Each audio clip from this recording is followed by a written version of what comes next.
kayo man po ay naniniwala sa mga pampaswerte kagaya ko, ayan, napakaganda po niyan kasi isa kang positibong tao. At hindi ko naman po nila lahat, kung hindi kayo naniniwala sa mga pampaswerte, hindi kayo positibong tao.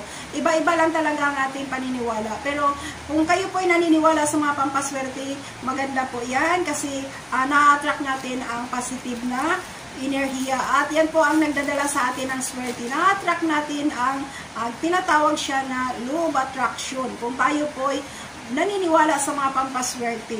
So, sa umaga pong ito, or sa kung anong oras mo mapanood ang ating video ngayon, umaga, tanghali at gabi man mapanood ang video na ito, ayan, welcome ka dito sa aking YouTube channel. Maraming salamat at napasok ka dito at ito talaga ay para sa iyo.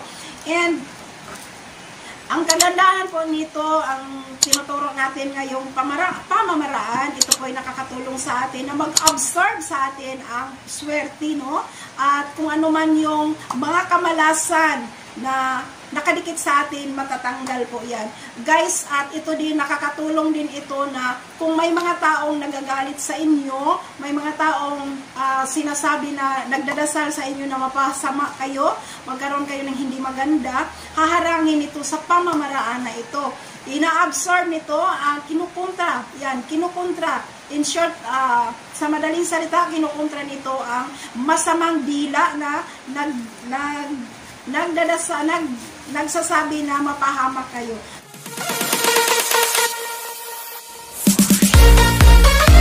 Kailangan lang talaga may 100% tayong paniniwala pag ginagawa po natin ang mga ganito pong pamamaraan. Sa totoo lang po guys, no, dahil may mga kaibigan na rin tayong sinuwerte sa mga sinishare natin mga pampaswerte. Mag-a-absorb sa atin ang swerte. So, yan, kailangan lang po natin ang plastic na silupin mga kaswerte at lagyan po natin ng isang kutsarang asin. Maliit lang na asin, pwede na.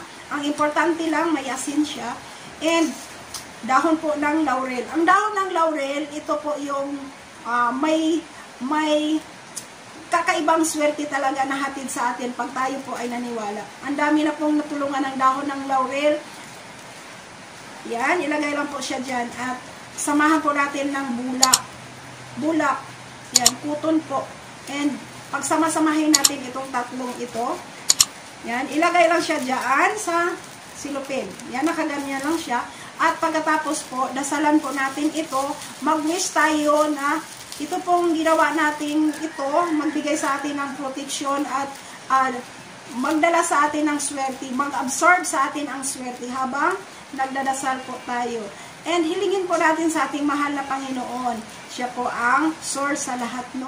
Ayan po. So, ilagay lang po siya sa bulsa natin, mga kaswerte, no? Guys, napakalakas nito, guys. Yun nga, kung may taong galit sa atin, kinukontra nito. At kung kasi may mga tao talagang hindi natin talaga makontrol na may inggit sa atin, no? Ayan, kung mayroon man, ayan, kinukontra nito. At ilagay lang natin, dala-dala natin sa ating bulsa. Maganda ngayon kasi first quarter ng buwan at February 8 and araw po ng Martes. Napakaganda gumawa tayo sa ganito. Guys, ngayong araw na ito, ang dami ko na nagawa mga pampaswerte. At talaga nga naman, ang ganda. So, yan, sabay-sabay na po tayo. At kahit anong oras mo ito mapanood, ayan, gawin po ninyo ito. Kahit hindi na siya first quarter sa buwan, pwede niyo itong gawin. At pagkatapos po nito, 24 hours mo itong ilagay sa inyong bulsa. Dala-dala mo ito sa inyong bulsa. At kung pupunta po kayo sa CR, tanggalin lang siya pag nag-CR kayo, ilagay sa mesa, at pagkatapos mag-CR, balik agad sa bulsa.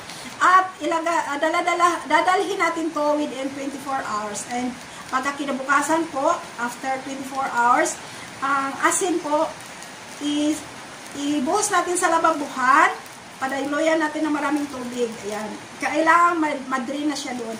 And itong laurel at saka, dahon ng laurel at saka yung bulak, pwede na natin sunugin at ilagay po natin sa ating mga halaman.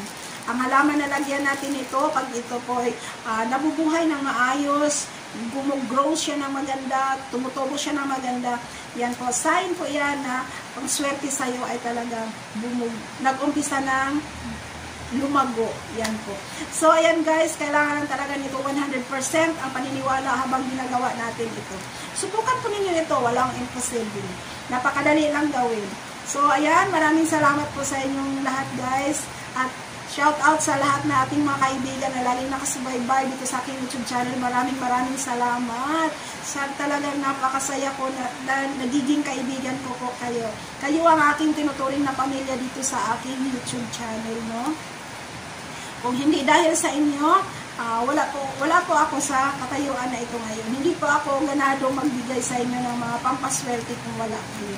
Ito po ang ginagawa ko kasi gusto kong makatulong sa inyo. At kasama ko po kayo lagi sa aking dasal araw-araw, pagising sa umaga at bago ako matulog. Sinasama ko po kayo sa aking dasal.